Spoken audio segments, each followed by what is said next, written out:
अस्सलाम वालेकुम एवरीवन, मैं हूं यासिर, इस चैनल का होस्ट और आपका दोस्त। चलें आज बात करते हैं single entry and multiple entry visa for Canada.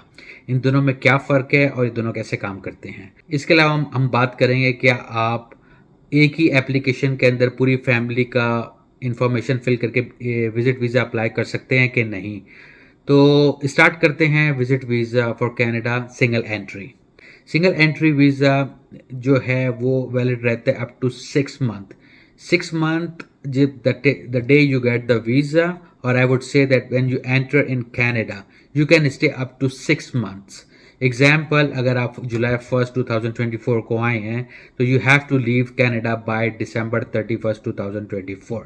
सो उसमें आपको एक ही ऑप्शन होता है। आप उसके ये नहीं है कि आपके पास सिंगल एंट्री वीज़ा है तो आप आ गए हैं कि वैलिड है वीज़ा 6 मंथ्स के लिए, लेकिन आप आए हैं फिर गए हैं फिर आए हैं। No, it's not work like that.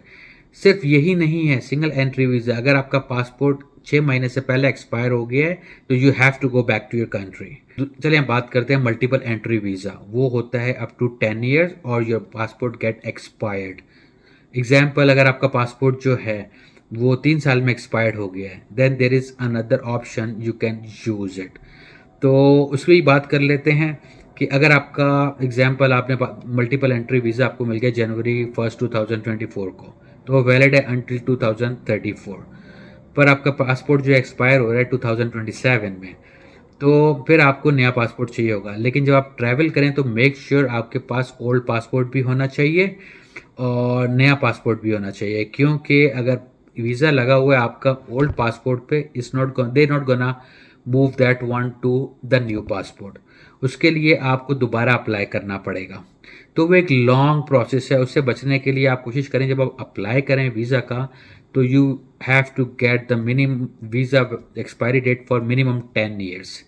Single entry visa और मल्टीपल एंट्री वीज़ा की कोई सेपरेट एप्लीकेशन नहीं होती हैं, वो सेम एप्लीकेशंस हैं। यहाँ पर एम्बेसी देखती है कि आपकी फाइनेंशियल सिचुएशन क्या है, you are interested to keep going back to Canada, then they usually give the multiple entry visa, but most of the cases you get a single entry visa। जो multiple entry visa है उसकी मैं एक बात आपको clear कर दूं कि multiple entry visa का मतलब ये नहीं है कि आप गए हैं एग्जाम्पल July 1 2024 में तो you can stay up to 1 year और 2 years। नो, वो भी आपको मैक्सिमम आप 6 महीने तक कनाडा में रुक सकते हैं। उसके बाद you have to go back to your country, but you can go back again.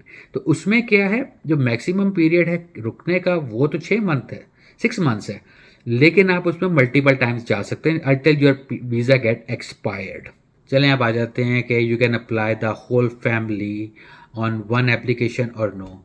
Actually you can't, आप नहीं कर सकते हैं। अगर एग्जाम्पल आप, आपकी वाइफ और या आपका हस्बैंड और आपके साथ 2 या 3 बच्चे हैं, अगर आप अप्लाई करते हैं तो you have to fill the form individually.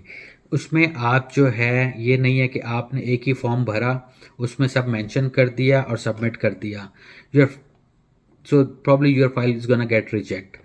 करना क्या है आपने, जब आप अप्लाई करें इधर सिंगल एंट्री वीज़ा और मल्टीपल एंट्री वीज़ा, उसमें आपने अपना फॉर्म फिल करना है, अपने स्पाउस का फॉर्म फिल करना है और अपने बच्चों का सबका सेपरेट करना है। आपने मिक्स नहीं करना। हाँ, द मोस्ट इम्पॉर्टेंट थिंग, जब आप भेजें तो मेक श्योर करें वो एक ही एनवलप में हो। क्यों? वो इस एनवलप का एक ही नंबर अलॉट होगा। और जब आप फ़ी पे कर रहे हैं तो make sure when you pay the fee for the whole family keep under one reference. उसमें क्या होता है, तो वो उसको कंसिडर करते हैं कि ये एक ही फैमिली है और ये साथ जाएगी। अगर आप सेपरेट जब सबमिट करते हैं, एग्जाम्पल अगर आपने अपना सेपरेट किया, अपने स्पाउस का सेपरेट किया, अपने बच्चों का सेपरेट किया, तो there is likely chances that one of you won't able to get a visa, then is gonna be difficulty for you. तो इसलिए इम्पॉर्टेंट है जब आप फॉर्म फिल करें अपना और अपनी पूरी फैमिली का, और जब आप सबमिट करें तो सबको एक ही एनवलप में रखें।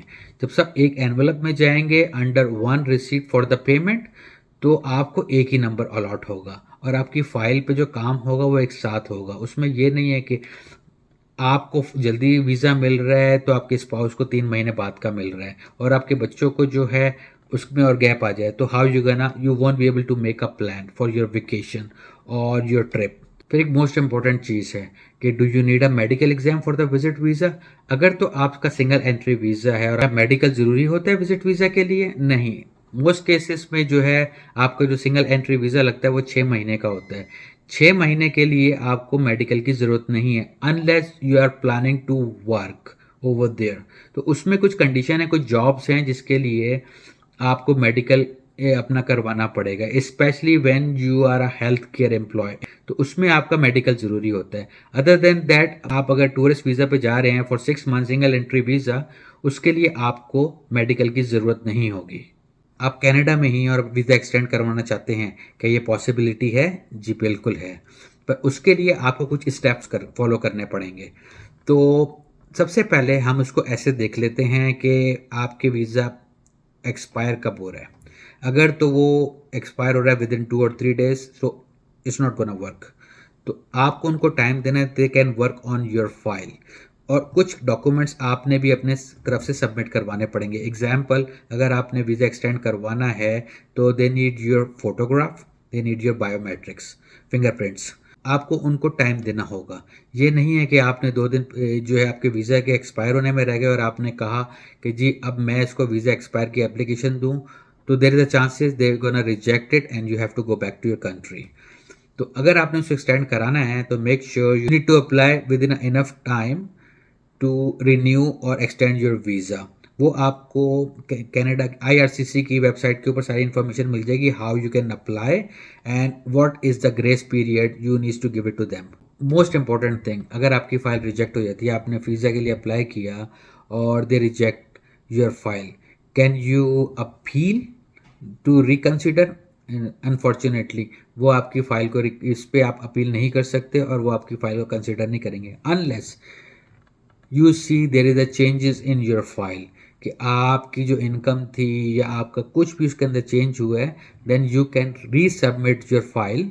तो उसमें चांसेस होते हैं कि वो आपकी फ़ाइल को रिव्यू करें और उसके ऊपर आपको इधर वो टेक अ डिसीजन, इधर येस और नो।